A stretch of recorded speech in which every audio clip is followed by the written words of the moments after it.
Hi there, I am Cindy Rowe, your host of the Kindness Advantage, where in 10 minutes or less, I will give you ways to implement kindness into your business, organization, and life. Today's topic is a good one, it's juicy. It is how kindness can fuel your bottom line. How does kindness impact your bottom line?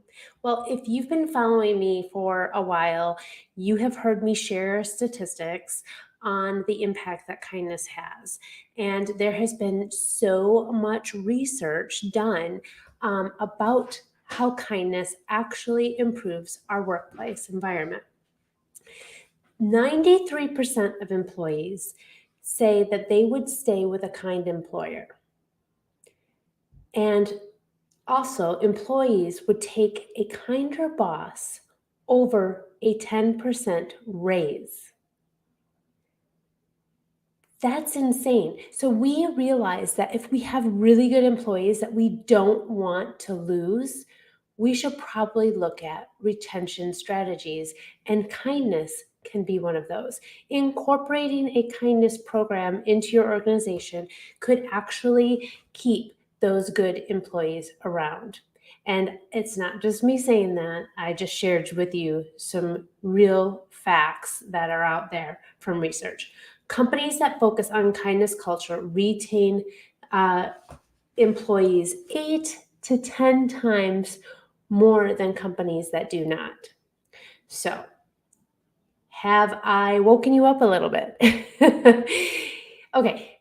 I recently did a training for a sales team in the Chicago suburbs, and I talked to them. I had them think about things a little bit differently.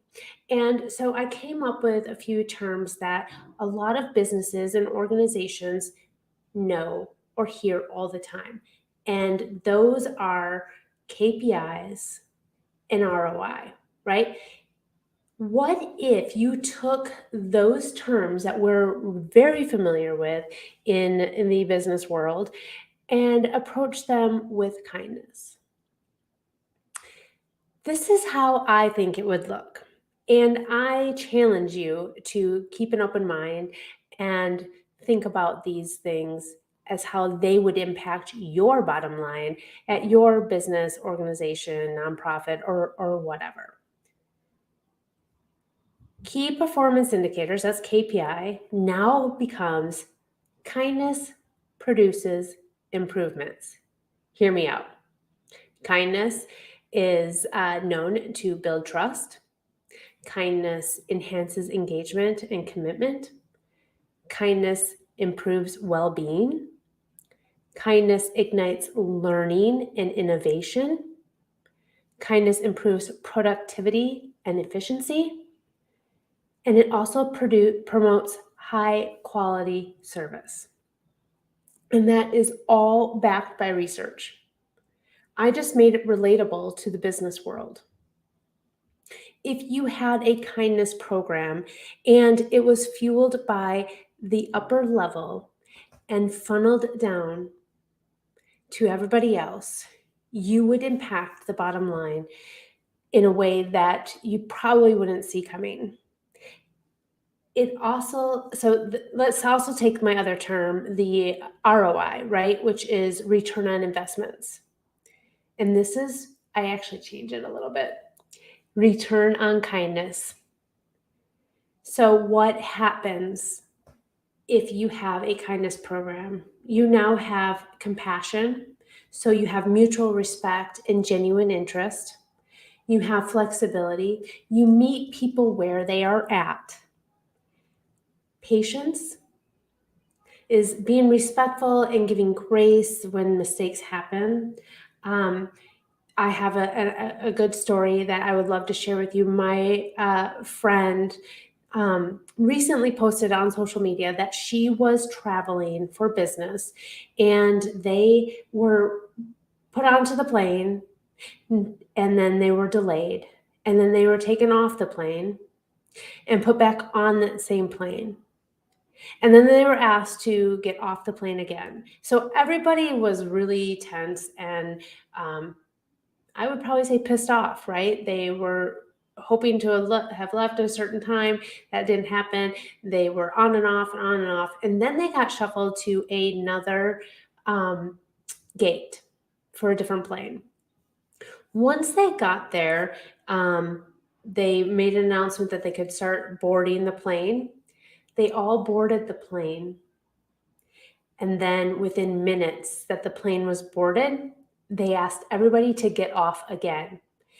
They were frustrated, like to the roof. Now, I just got back from a trip and I would have been extremely irritated. But as they were sitting at this new gate or standing out in the new gate, waiting for answers to why they're getting on and off the plane, the gate attendant that told them they could start boarding was standing at the desk, and her manager or boss came there and yelled and screamed at her.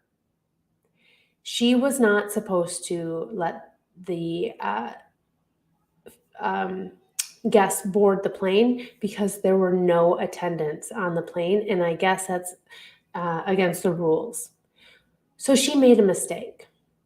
And then it was a big mistake, but that boss or leader or manager, whomever this person was, belittled her and yelled at her in front of everybody. And that is not called for. And that is not part of having patience and, being respectful and giving grace when people make mistakes. We are, at the end of the day, all of us are humans. The next thing that I think is the return on kindness is that you have generosity.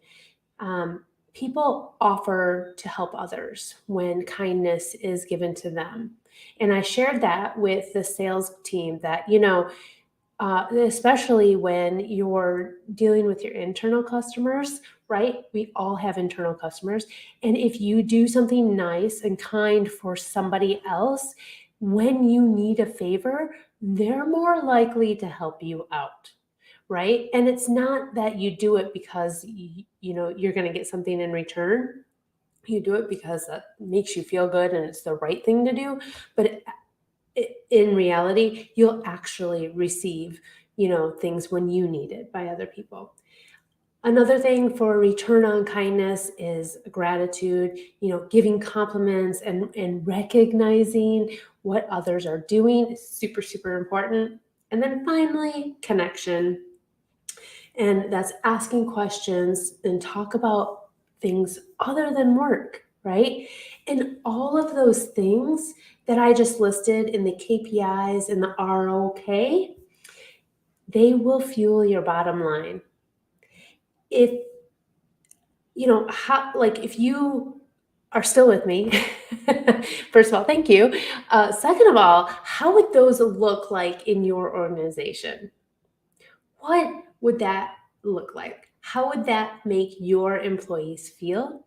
How would your staff respond to it? And more importantly, can you see that it would actually change the bottom line? I would love to hear your comments. Am I out there in left field? Again, I try to keep these under 10 minutes because I could talk about this for probably 30, 40 minutes on the strategy that you take and the things that you need to do. But if you were to instill a kindness program into your workplace, these things that I just listed in this short video and podcast would happen in your organization. I would love to hear your comments. I would love to hear suggestions. What else would you add? Do you have a story to share? Please let me know. And again, thank you so much for listening. If you found this of value, I would love it if you tagged a friend, followed along, subscribe to the podcast, subscribe to my YouTube channel, say hello in the comments. Just let me know you're listening. I would love to know.